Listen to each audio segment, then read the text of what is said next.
Hello students, welcome to medical Vidyarthi online education. हम पढ़ रहे थे body fluids and circulation. Body में जो भी फ्लूइड्स हैं उनकी सर्कुलेशन कैसी है और भी जो सर्कुलेशन सिस्टम है वो कैसे वर्क करते हैं। तो इसके प्रीवियस लेक्चर में हमने डाइजेशन एंड ऑब्जॉर्प्शन का सारा टॉपिक कंप्लीट किया था। आज हम स्टार्ट करेंगे रेस्पिरेटरी सिस्टम, श्वसन तंत्र जिसे कहा जाता है हिंदी में।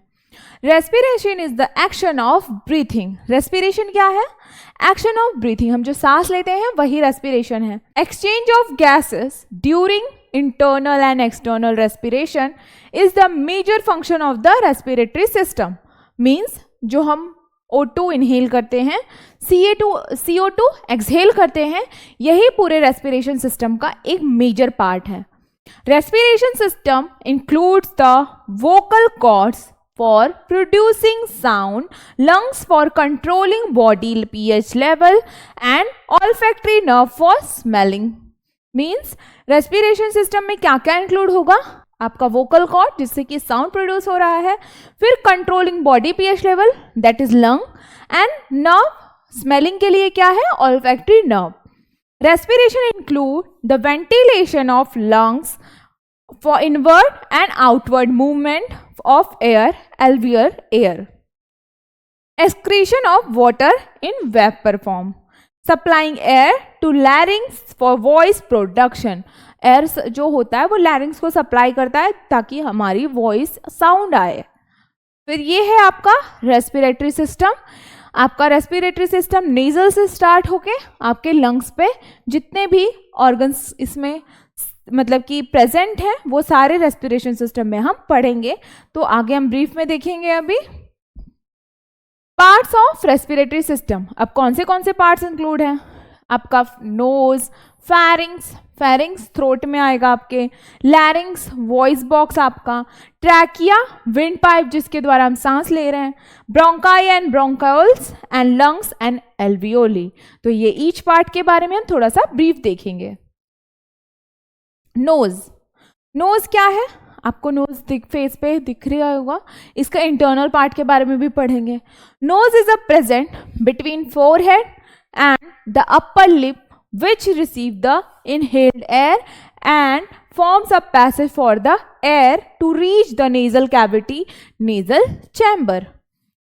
Nose performs the process of warming, moistening and filtering the air. Means जो हम एयर में जो भी इनहेल करते हैं O2 उसमें काफ़ी माइक्रो ऑर्गेनिजम्स होंगे, उस चीज़ से ये प्रिवेंट करता है। स्ट्रक्चर कैसा है नोज का? The nose is divide into an external and internal nasal activity and the nose. Nose is the bony and cartilaginous structure. Bone और कार्टिलेज से मिला हुआ एक स्ट्रक्चर है। मीन्स इन दोनों पार्ट से ये बनता है। It's bony part is made up of frontal nose and maxilla bone. Nose cavity is a large irregular shaped cavity divided by septum. जो मिडिल पार्ट होता है उसी से डिवाइड होता है, that called septum. At the base of nose, two opening serrated by nasal septum cartilage. उस opening से ही हम इनहेल एक्सहेल करते हैं। यहाँ पे आपको दिख रहा होगा, ये है आपका नेजल कैविटी जो कि इंटरनल फंक्शन करता है आपके नोज के। अब नोज का फंक्शन क्या है? Respiration is the major pathway for the inhaled air is middle meatus, this produce nasal cycle. Air conditioning, air को ड्राई एयर है हम इनहेल करेंगे तो उस चीज को कंडीशन करता है तब लंग्स में वो पहुंचेगा। Air at 5 Celsius degree to 555 Celsius temperature reach the nasopharynx at 31 to 37 degrees Celsius temperature. The turbinates makes the inhaled air water saturated so that lungs receive 100% humid air. Defense mechanism भी act करता है। कैसे? The mucociliary system hold back 95% of the air particles, bacteria, viruses and convey them to nasopharynx. ये आपका knows का function था। देखेंगे pharynx is a funnel shaped tube extending from the internal nares to the posterior part of esophagus, anterior part of larynx. It is made up of with skeleton muscles. अब इसका structure क्या है? 3 divided किया गया है इसको, nasopharynx, oropharynx and hypopharynx or laryngopharynx. It can be divided into 3 parts. It is the part of pharynx lies immediately posterior to the nasal cavity. Oropharynx, this is the part of pharynx lies immediately posterior to the oral cavity. Hypopharynx, this part of pharynx lies just inferior to the oropharynx, superior to the oesopharynx. यहाँ पे आपको pharynx दिख रहे होंगे, ये nasal cavity है. यहाँ पे जो कलर दिया है, नेजोफैरिंक्स कहाँ है आपका? ओरल कैविटी के पीछे वाले पार्ट में, पोस्टीरियर ऑफ ओरल कैविटी. ओरोफैरिंक्स आपको दिख रहा है ये. फिर हाइपोफैरिंक्स जस्ट पीछे इसोफेगस के. अब फंक्शन क्या है फेरिंक्स का ये देखेंगे. It have respiratory and digestive both function, so it provide passageway for the air and food. The epithelium of oral and pharyngeal part is supplied with olfactory nerve ending for sensation of taste. Means कि epithelium जो है oral cavity का pharyngeal part का supply करता है olfactory nerve का ending और sensation part. The tonsils, part of lymphatic system, form a ring where oral cavity joins the pharynx and provides protection against foreign attacks of antigens. अब हम पढ़ेंगे larynx के बारे में. लैरिंक्स क्या है?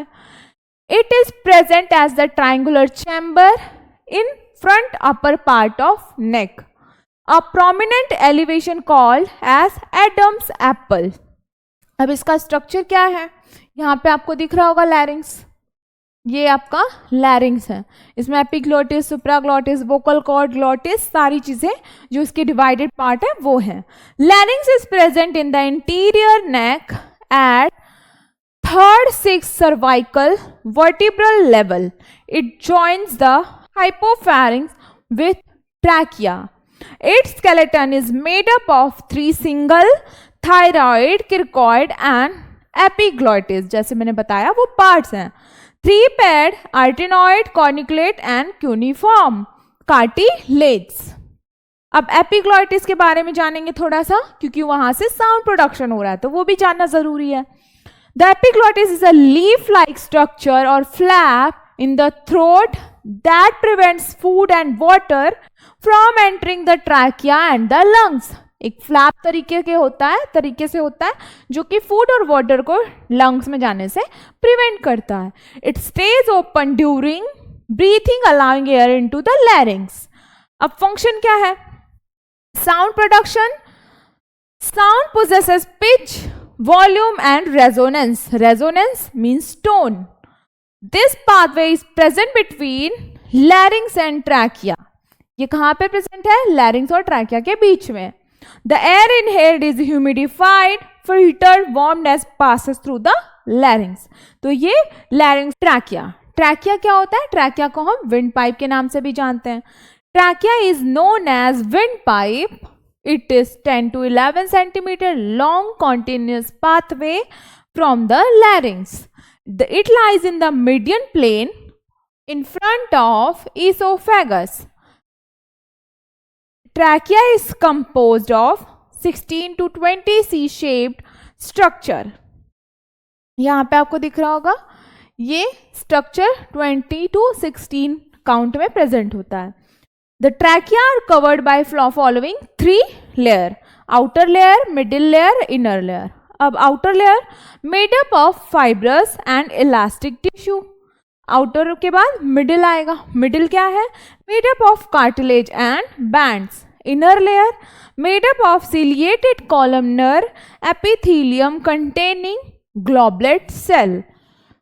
अब इसका फंक्शन क्या है देखेंगे. The function cartilage, elastic tissue of trachea are arranged such as that they prevent kinking and obstruction of the airway. Means kinking means क्या है, ये इस तरीके से अरेंज होता है कि ये विंड पाइप जो हमारा इसोफेगस है उसको किंकिंग मीन्स बेंड होने से प्रिवेंट करे. It acts as mucociliary. It warms, humidified and filter the inhaled air. अब हम ब्रोंकाई के बारे में देखेंगे. ब्रोंकाई इस तरीके से स्ट्रक्चर होता है उसका, यहाँ इमेज मैंने इंसर्ट किया, आपको दिख रहा होगा. तो ब्रोंकाई का पहले हम देखेंगे definition. Bronchi, single bronchus are airway passage in the respiratory system. They carry the inhaled air into the lungs. अब स्ट्रक्चर क्या है ब्रोंकाई का? Bronchi are made up of complete cartilage rings. The right left bronchus are different from each other as the format is shorter and wider. अब bronchi का function क्या होगा? They provide a passageway for air.